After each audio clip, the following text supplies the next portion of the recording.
Good morning. Happy Wednesday. It is time for just a word from the Word. Today's passage comes from the book of Luke, chapter 2, verse 7.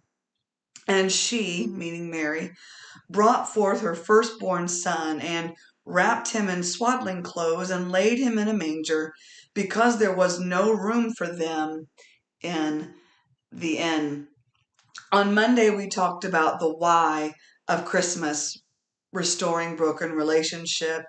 Yesterday, we talked about the who of Christmas, Mary and Joseph, and their example to us. This morning, we're talking about the what of Christmas.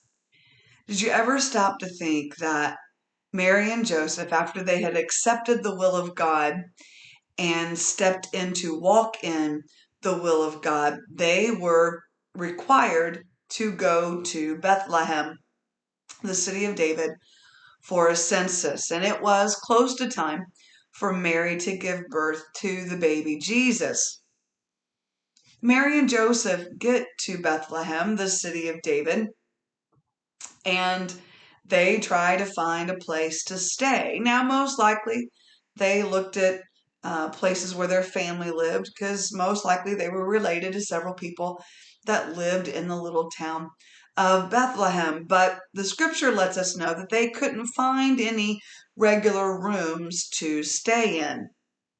Now, contrary to what every popular Christmas movie that portrays the birth of Jesus out there, the scripture does not say that Mary was getting ready to give birth and they were searching frantically to find a place for Mary to give birth.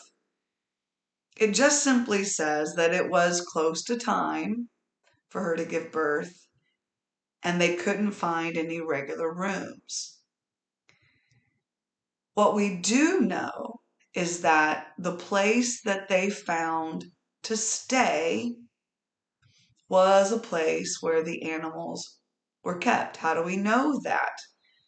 Because the scripture says when she gave birth to Jesus, she laid him in a manger or a feeding trough for animals.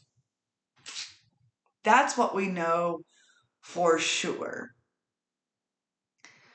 What I find significant about that is that the King of the universe, creator of the cosmos, the one who reigns in perfect royalty, was born and placed in a humble manger. The lesson of the what of Christmas is humility. What a tough lesson for us to learn.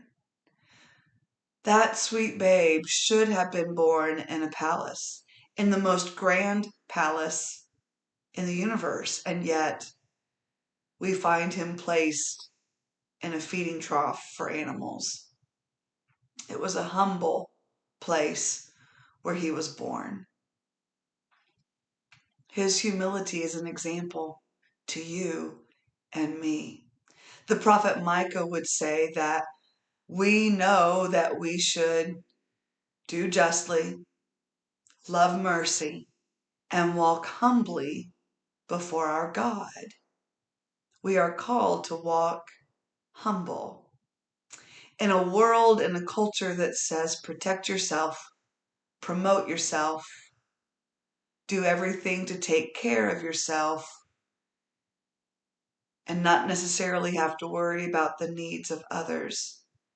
In a prideful culture, knowing that we've got to walk in humility isn't the easiest thing in the world.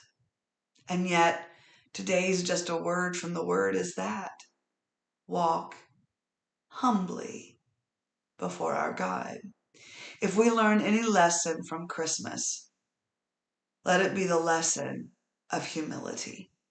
It was humility that caused Joseph and Mary to say, okay, I don't understand this, but I'll walk in obedience and I'll accept the will of God. If it hadn't been for their humble spirits, we wouldn't have had a humble birth or a grand salvation. This morning's just a word from the Word, the what of Christmas. Walk humbly. Humble yourself before the Lord and before man. Let God be the one that exalts you, and He'll be the one that is glorified. Walk humbly. This has been just a word from the Word. God bless you. Have a beautiful day, and Lord willing, we'll see you tomorrow where we talk about another aspect of Christmas. God bless you.